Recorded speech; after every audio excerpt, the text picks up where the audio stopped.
Welcome to the Architect My Life podcast. I'm Maya Schlachter, serial entrepreneur and CEO of the MGS Global Group, where we serve architecture and design firms with project delivery, such as drafting, 3D visualization, and graphics production support. I am also the founder of Architect My Life. My goal is to help creative entrepreneurs such as architects and other design-related professionals scale their business to 6 or 7 figures. I also show them how it's possible to do this while living a rich life outside their work, reclaiming time and energy for themselves and their families. Creatives were taught how to master their craft, but not taught how to run and grow a business. Each podcast episode features a different entrepreneur from the creative industry who shares their journey towards success. If you have a growth story that others in our community could benefit from hearing, stick around to the end of the show to see how you could be a guest in one of our future episodes. Now, let's dive into this episode.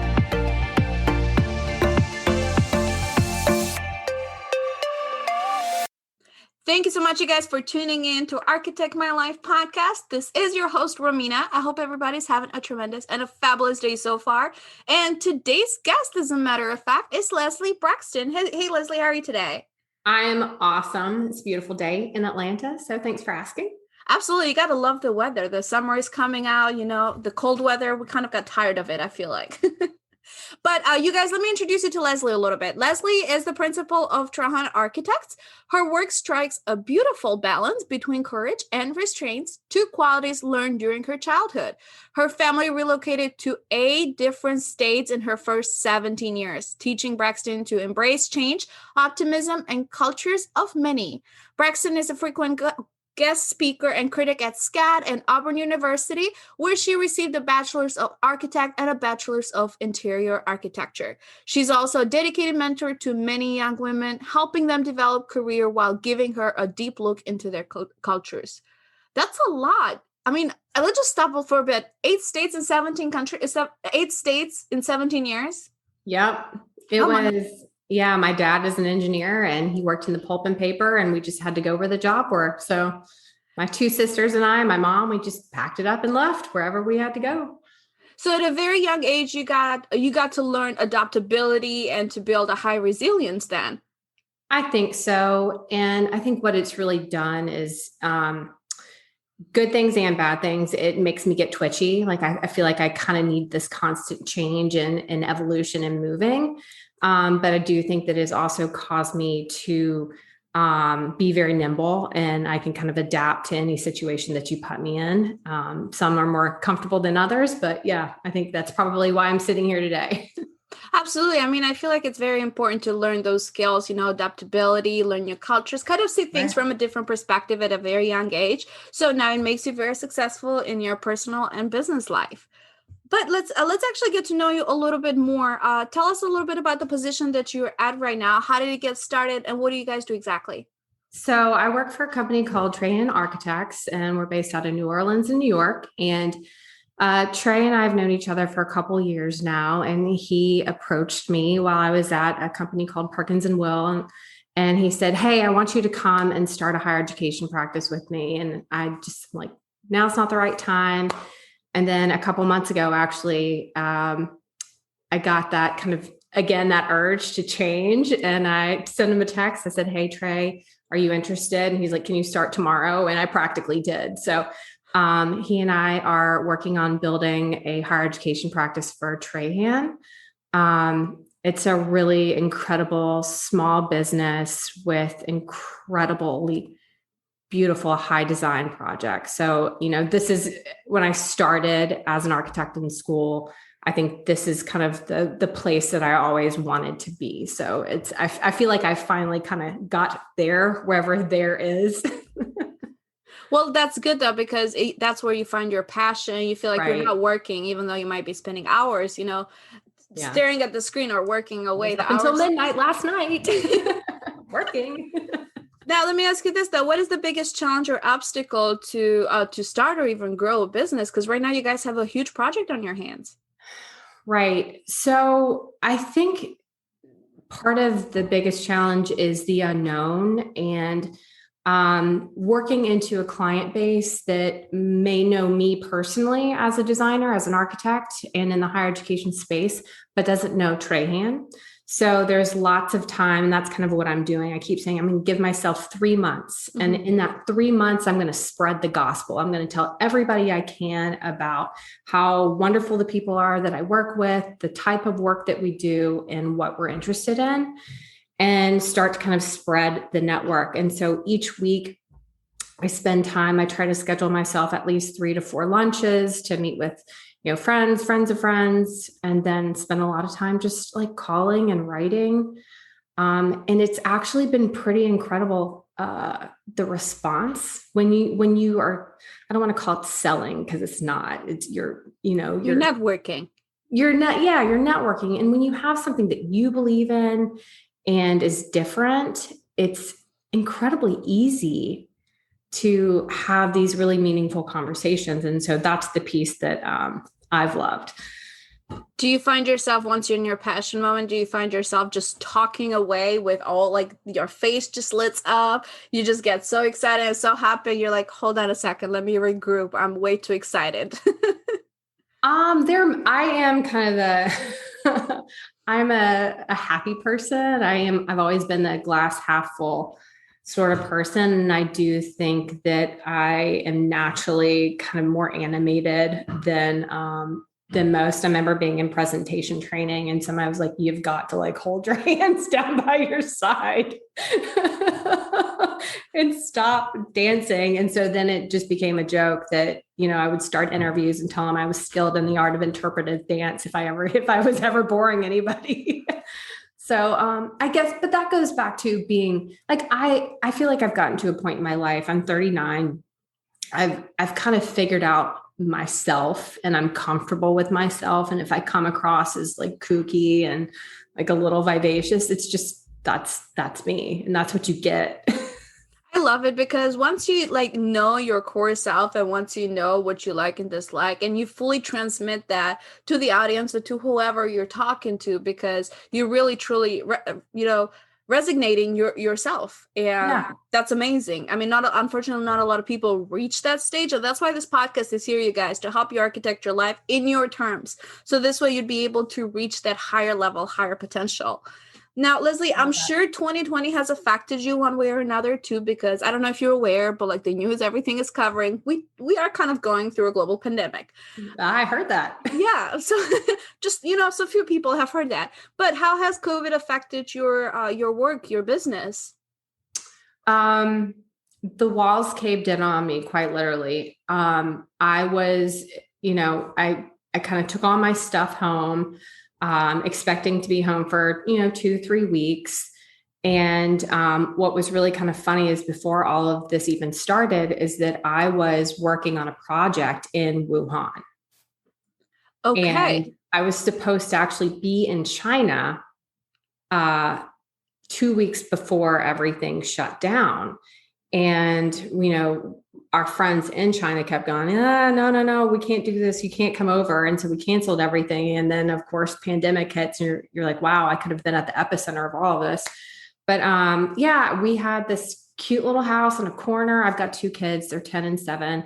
And when they couldn't go to school, my office was the kitchen table. And, the constant swirling of life and school and work, it just didn't work. And so I put my house on the market, sold it, moved a mile down the road, got an office with a door. So you made a lot of changes during the year. And then I quit my job and started another one. So no big deal, right? Yeah, no big deal. Well, I love it because a lot of people, I read a quote a while back. It says, if 2020 didn't bring the hustle in you, it was never in you. Because a lot of people made some major changes in 2020.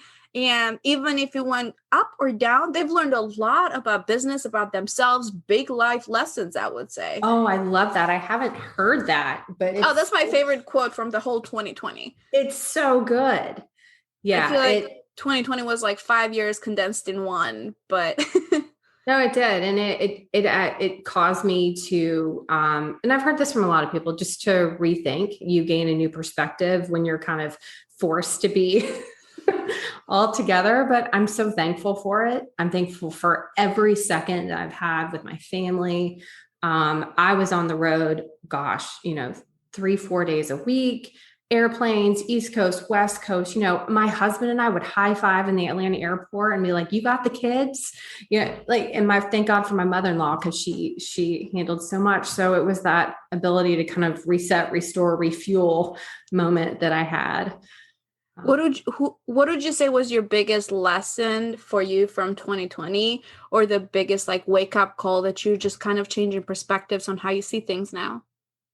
Go for it. I think I've always been, let's do this. Let's kind of, figure stuff out. But I've also been very calculated, and I think through things. And this just showed me that it gave me that life is short moment. And if you want to make change, just make the change. Nothing is forever. Nothing. So if you want to try something, go try it. And I did. Absolutely. And now let me ask you this, because you say you're calculated. Do you make a pros and a cons list typically when you're looking into a new idea?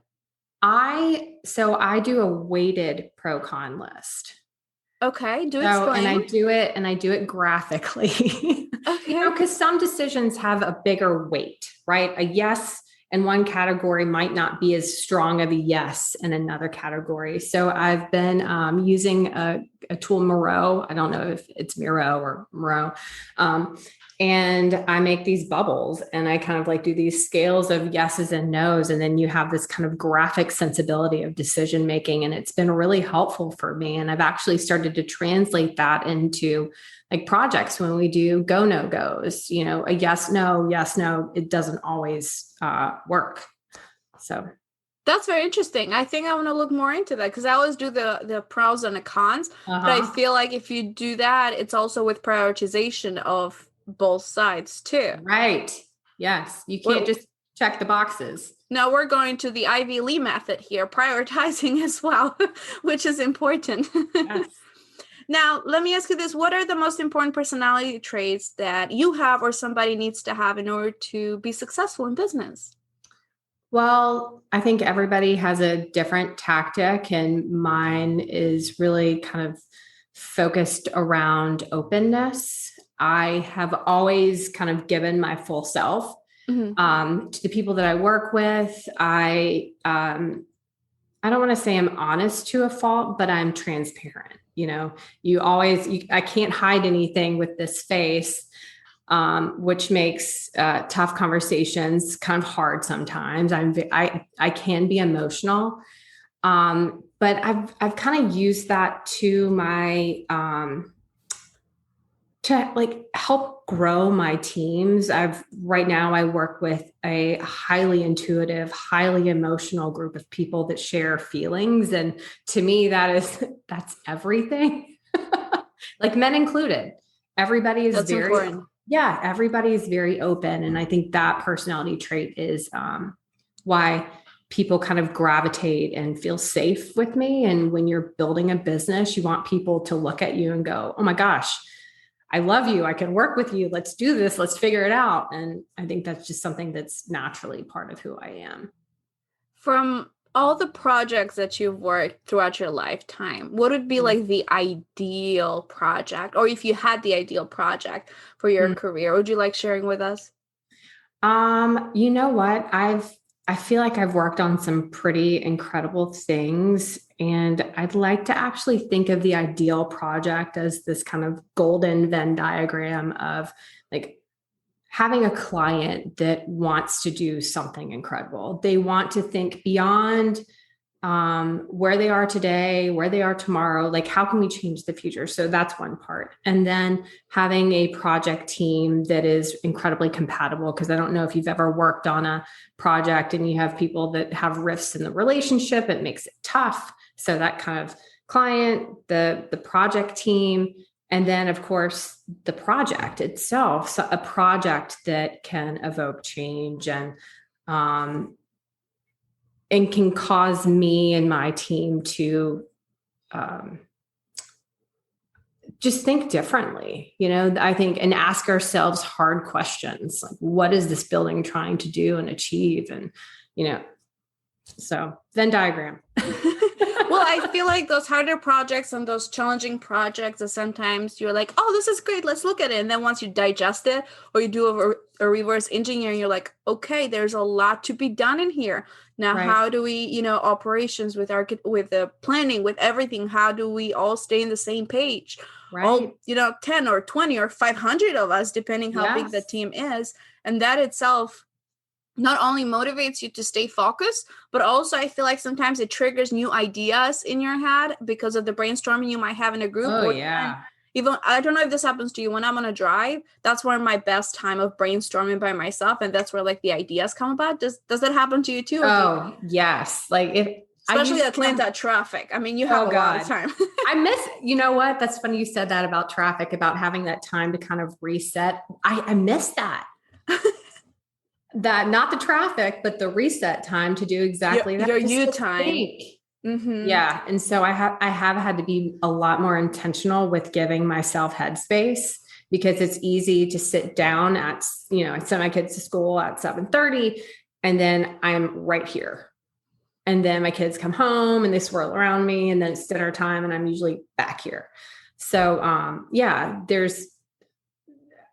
there used to be like lots of kind of highs and lows in the day. And right now it's just kind of this. But I feel like you need the highs and the lows, because kind of go back to the traffic. When I used to live in Atlanta, I lived downtown. I worked Sandy Spring. So, that drive early in the morning, HOV lane, it's a no. So you would have to be stuck anytime on 75. But I love that. Or even here in Florida, I love when you get stuck in traffic, which I'm like, okay, slow down the music. Let's think for a minute. This is some me time. This is me spending time with myself, compared to you just being frustrated. Like, oh my God, I'm in traffic. I need to go home. But it's like, okay, if you went home 10 minutes later, what's going to change? Nothing I'm major. so glad you said that, because I used to listen to NPR's How I Built This all the time. And I loved it. I loved it. And that reminds me, I need to like get back into that. So get my good habits back. Yeah. I mean, you guys, the audience listening out here, if you are driving to work or coming back from work and listening to this podcast, just know you made a really good investment, because podcasts are very popular nowadays to be listened on, on the route to work or while you're working out or anything of that nature. But yes, I feel like we all kind of are frustrated. We need some me time, all of us on our own, even though we love whoever we're around. But that is important. I haven't thought of it till now, but I do miss that me time, honestly. Yeah, I can agree. Oh my goodness. Okay, and Lesley, let's just talk a little bit about, where do you see the firm going in 3 months from now? I know you're working a lot, like you mentioned earlier, you're up till midnight. Where do you see the firm going 3 months from now, or the project that you're working on? Gosh, sometimes I don't know what's going to happen in an hour, let alone, a day, a week, a month. So, I think the goal right now is, while we're spreading the gospel, as I have been saying, that we have people that start to envision projects on their campus, for themselves, whatever it is, that they are reminded of our conversations and start to call us. I think that would be my dream outcome in the next 3 months. And then truly, we've been shortlisted for a couple really small but impactful jobs. And I hope that we win them, so that in 3 months from now, you'll call me and I can tell you that we're working on these pretty remarkable projects. So, awesome. And then let's actually let the audience know where they can get a hold of you to keep you accountable maybe 3 months from now too. Oh yeah, sure. So my email address is lbraxton@trahanarchitects.com. And if you just Google Trahan Architects, you can find me under the people section, and you have full access to my contact. And any women that or men that are looking to evolve in their careers, I love mentoring, and it's an exceptional space to be in. It's also very hard. So I get that too. Absolutely. And for you guys to make sure, Trahan is spelled Trahin. So Trahan. We'll do the editing. And for you guys listening, the Trahan is spelled Trahan. So you can definitely make sure to connect with Lesley there. Thanks so much for being a part of Architect My Life podcast today. We really appreciate your time, Lesley. Thank you. Absolutely. And for you, my dear listeners, make sure to hit that subscribe button wherever you are listening to this podcast from, wherever you get your podcast juice from.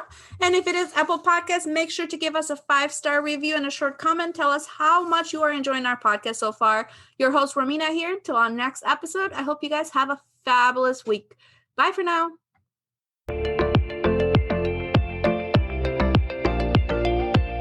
Thank you for listening to the Architect My Life podcast. We'd love to hear from you on social media using the hashtag Architect My Life podcast. Be sure to follow us on Instagram at Aya_Architect My Life. That's Aya, AYA_Architect My Life. And for women firm owners, I invite you to join the Architect My Life private Facebook group. If you haven't already, we'd appreciate it if you'd subscribe to the show, as well as rate or review us wherever you access podcasts. And if you think you have something to add to the conversation through your success running a business, we invite you to apply to be a guest in one of our upcoming episodes. Visit architectmylife.com/podcast to learn more. Maybe you're not in a position to share your success story yet. That's okay. Take your business to the next level with our coaching and online courses. Get everything you need at architectmylife.com. Remember, there is a way to manage it all so you can achieve more. I'm Maya Schlachter. Thanks again for listening.